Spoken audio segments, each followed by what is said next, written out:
సముద్రం నుంచి వచ్చిన ఈ చేప ఇప్పుడే ఒక ప్రయాణం ప్రారంభిస్తుంది. ఉప్పులో మర్దన చేస్తూ దానిలోని తేమని నెమ్మదిగా తీస్తున్నారు.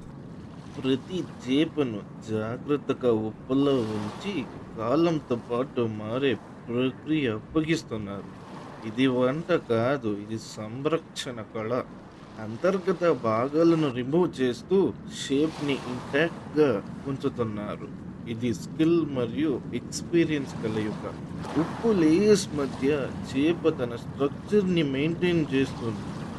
టైం గడిచే కొద్దీ ఇది న్యాచురల్‌గా ప్రిజర్వ్ అవుతుంది. ఇప్పుడు దాన్ని స్ప్రెడ్ చేసి స్టిక్‌లో ఫిక్స్ చేస్తున్నారు.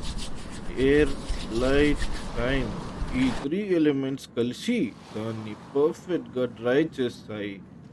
చివరికి చాలా రోజుల పాటు జరిగిన ఈ ప్రాసెస్ తర్వాత ఒక సాధారణ చేప ట్రెడిషనల్‌గా, డెలీషియస్‌గా మారుతుంది. ఇది జస్ట్ ఫుడ్ ప్రిపరేషన్ కాదు. ఇది ఒక ట్రెడిషన్, పేషెన్స్ మరియు ఆర్ట్. జస్ట్ ఫుడ్ ప్రిపరేషన్ కాదు. It's a tradition, it's a patience, it's an art. సాధారణంగా చేప సమయం చేతుల్లో ఒక డెలీషియస్‌గా మారుతుంది.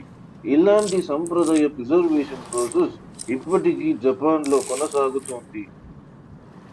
మరిన్ని వీడియోస్ కోసం ఫాలో, సబ్స్క్రైబ్ చేయండి.